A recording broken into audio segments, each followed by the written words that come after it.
So, I want to actually tell you about a room that I recently walked into in Paris. But before I do that, I need to tell you where my head was on the walk to that room. I've been making content about XRP and the financial system for quite a while now, almost a year, I think. And if I'm honest, the markers that usually tell you something is working, like followers, revenue streams, validation, I don't have those yet.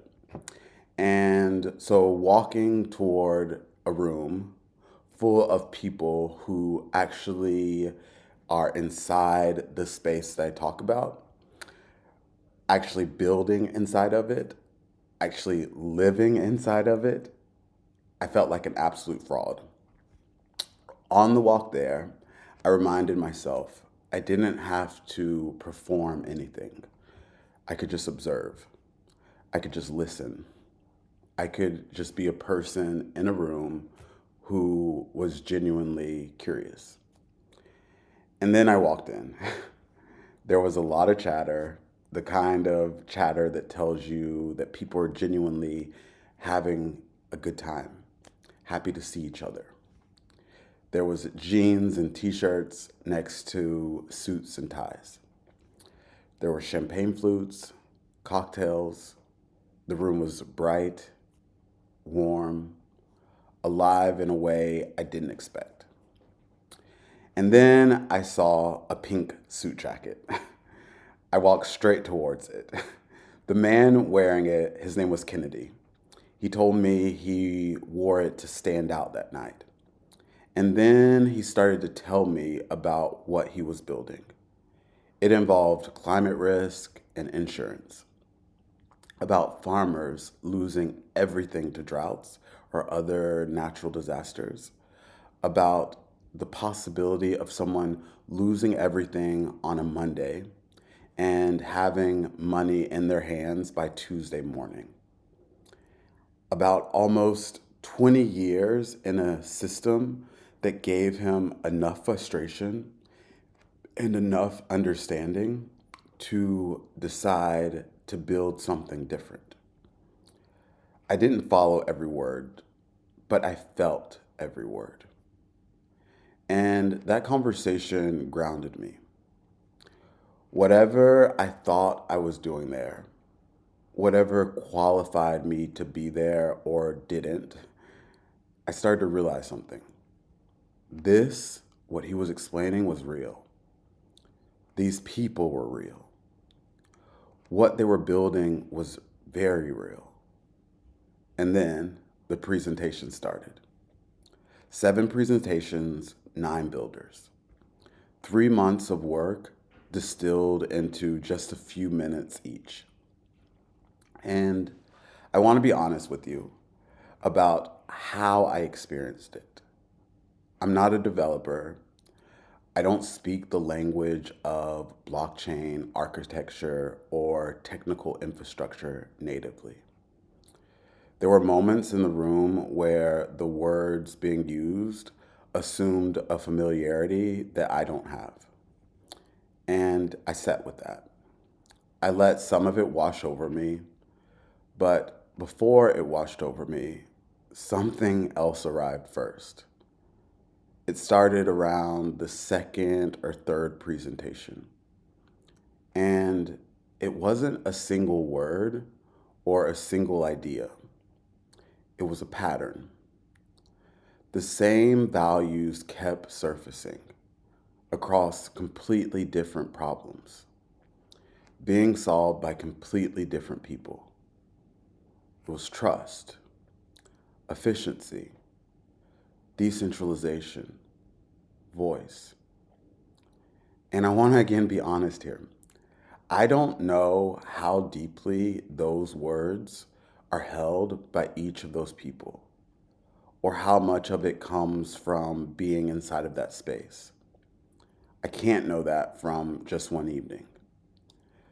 But what I can tell you is that from where I was sitting, those values seemed to actually live inside of the problems each person was trying to solve. I could see the user. I could feel the gap being filled. Whether the technology delivers on that promise is a total different question. But the intention felt real. And I sat there thinking, I spend my days running towards the news, trying to make sense of a world that doesn't seem very interested in making sense. And here were people running in a completely different direction, quietly, in a room in Paris, building something that the news wasn't covering. I want to tell you about just a few of them, not all of them, because depth matters more than coverage. And some of what was presented, I honestly couldn't follow, or not fully at least. And I'd rather be honest about that than pretend I understand everything. The first one that stayed with me was about money and borders. Most of us probably have heard about people sending money back home. People who left, say, Africa to work elsewhere, sending a portion of what they earn back to their families. It's one of the largest movements of money in the entire world. And it happens quietly every single day. But what I hadn't really thought about was the other direction. There were two presentations that evening focused on moving money through WhatsApp. They felt similar enough to me that I couldn't fully separate them. But one thing that was said clearly stayed with me. The diaspora could send money into Africa, but the person in Africa couldn't easily send money back. That direction was blocked. I don't know exactly what creates the wall. It wasn't explained that night. But the wall itself was named and it's real. And then it shifted from something I could hear to something I could actually see. And it was about an ATM. You walk up, you put your cash in, and it converts into a stable coin. And then you open your WhatsApp and you send it anywhere in the world in seconds. No bank account, no wire transfer, no, and far less of the money being lost along the way for fees and intermediaries. And one of the builders said something during his presentation that really stuck. That this same system could connect directly to a point of sale machine or POS, meaning that a business could receive the same kind of payment just as easily. And that it's already working today. That's not a promise. That's a machine that exists, that changes what money can do for someone who has always been told the system wasn't built for them. I could see the person standing at the ATM very clearly, and that felt worth naming. The next one started with something that I actually did not expect. Not with the technology, not with a market opportunity, but with a person. Someone often forgotten in the process of mining for gold. She didn't go into full detail. She moved kind of quickly. They only had 2 minutes, I think, but she named it first. And and that felt intentional. She was from Brazil, building this with her brother. And what she laid out next was a sequence that stayed with me. She also mentioned an observation that she had. Gold has gone up about 9 times in value over the last several years. And yet, she pointed to something that rang true when I heard it. People are wearing less jewelry today, buying less of it. And that connected with something I've been noticing outside of that room. I have a friend who actually sells jewelry. He sells actually high-end jewelry. And he's been saying for quite a while now that his client base is getting smaller and smaller. That the younger generation doesn't seem to value this type of jewelry in the same way. And that shift is starting to show up inside the room I was in. And I find myself sitting with that. We live in a world of fast fashion, comfortable over formal. The kind of moments that used to call for a gold chain or a statement piece feel less common today. And it made me wonder if we've moved away from things meant to last towards things meant for right now, which means there is gold already in the world, sitting, unworn, untracked, with value that isn't being assessed. And that's when my mind went somewhere she didn't explicitly say, but that felt like it lived underneath what she was describing. Like a chain from a grandmother, a ring that stopped fitting, an earring whose pair got lost years ago. Gold with sentimental weight and no clear economic use. What if that gold could come back to life? You send the gold in, it melts down, it gets recycled, and then it lives on chain, tracked, traceable, with a value you can actually access. Something you can sell, something that you can move through the financial system without it disappearing. It was human. That wasn't just a crypto pitch. This was a woman from Brazil building something with her brother because she couldn't stop thinking about the person at the beginning of the gold supply chain and the person at the end of it. Holding something valuable without a clear way to use it. And then there was the one that stayed with me the longest.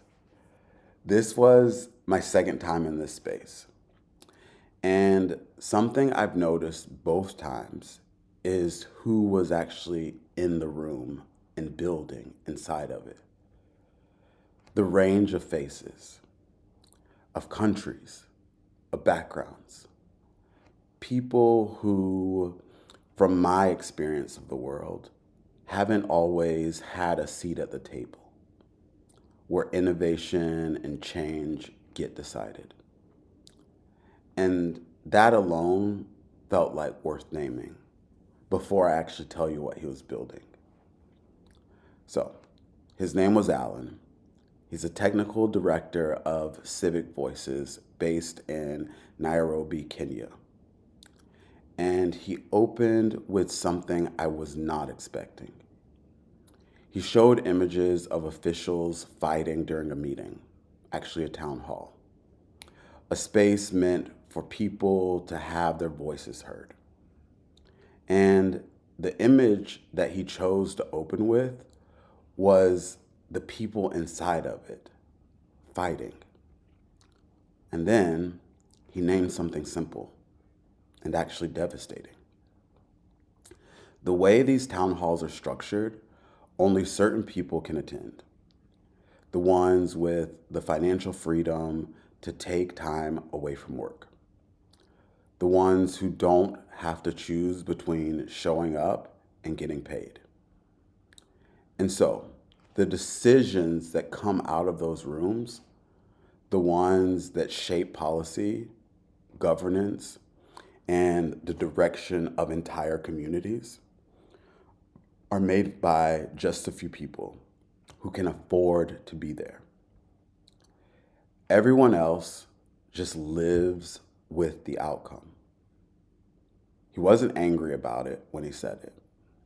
He was just matter of fact about it. Like someone who had watched it happen long enough that the outrage had settled into clarity. And what they built is simple, in the way that the most important things are usually simple. A digital town hall where participation doesn't require presence, where your voice can be heard and verified without having to leave work, where the people most affected by the decisions being made no longer have to choose between their livelihood and their voice. And this isn't a concept waiting to happen. Civic Voices has already reached over 200 communities and engaged more than 10,000 citizens across Africa. They're working with groups like USAID and the UN Habitat.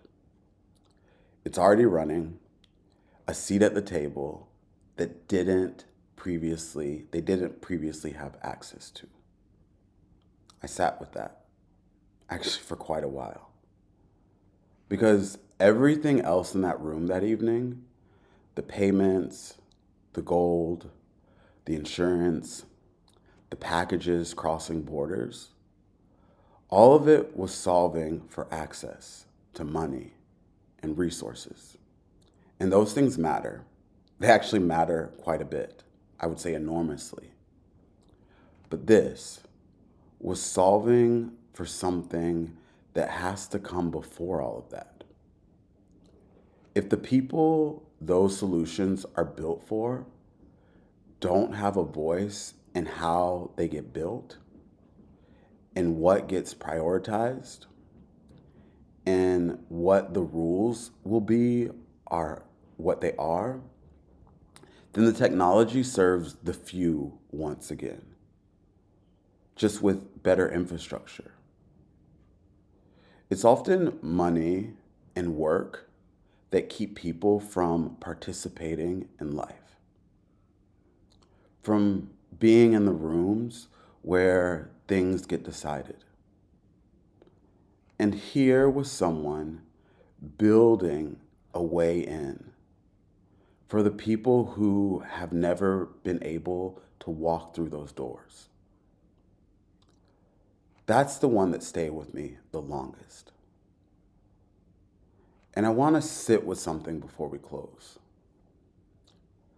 I felt hopeful walking out of that room that night, genuinely hopeful. And I also carried a question. I haven't been able to put it down yet because I look at the world. I wake up every morning, almost straight to the news.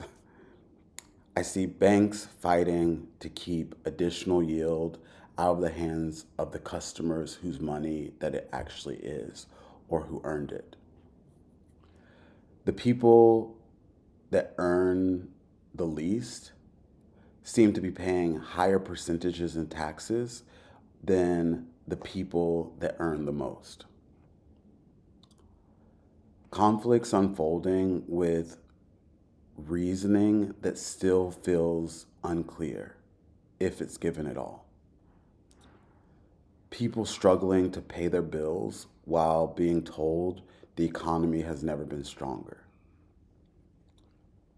A system that at times feels like it's speaking in two directions at once. And I wonder, when something comes along that promises transparency, traceability, and truth, will we actually be able to embrace it?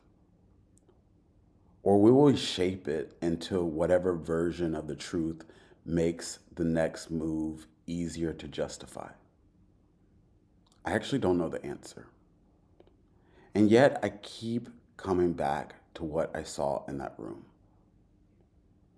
People building for the farmer who loses everything on a Monday and is able to receive relief by Tuesday.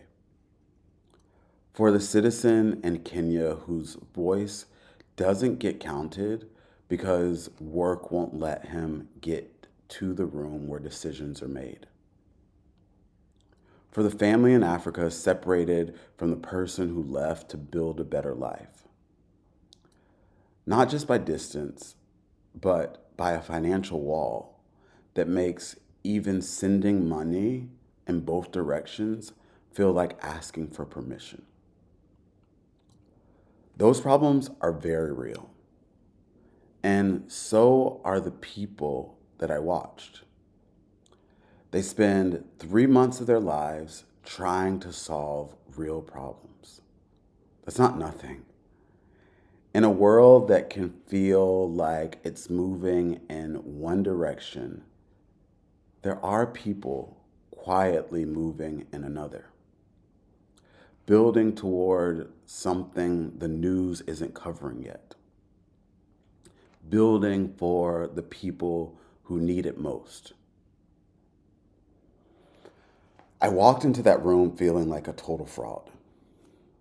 I walked out feeling something harder to name. That was hope. And also aware of how far I have to go personally. I listened to people in that room talk about their second, third, fourth chapter in this space. People who got into this years ago, if not a decade or more, and have built enough to now put their resources behind the things that they believe in. And I want that.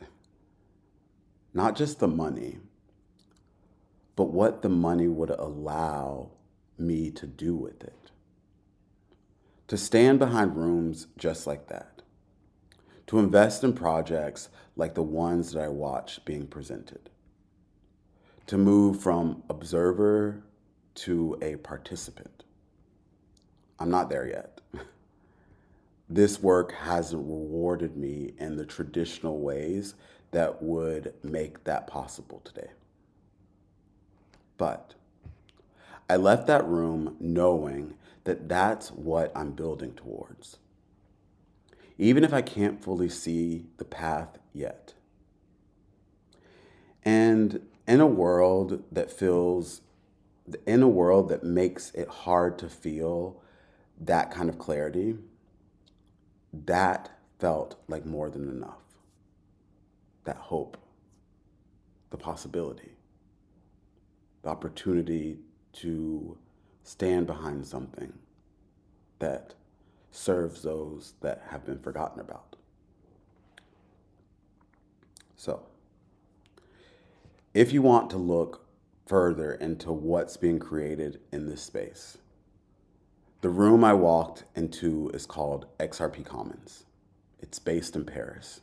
It's the only one in the world. It's a hub for developers building on the XRP ledger. This was cohort number 8 that presented. And if anything in this episode made you curious, it's worth knowing that rooms like this actually exist. That people like this exist. And that the building is already happening. As always, I start with XRP. Not as an opportunity to predict price, but to understand what's being built on top of it. And just a few days ago, I got to sit in a room where that building was happening in real time. That's why I'm still here. My name is James Harris. This is Layer 1. And I hope that you would join me again for the next episode as we dive into what I think is a transition in how money, information, and even the way that we understand trust moves through the world. Until the next episode, see you later. Bye.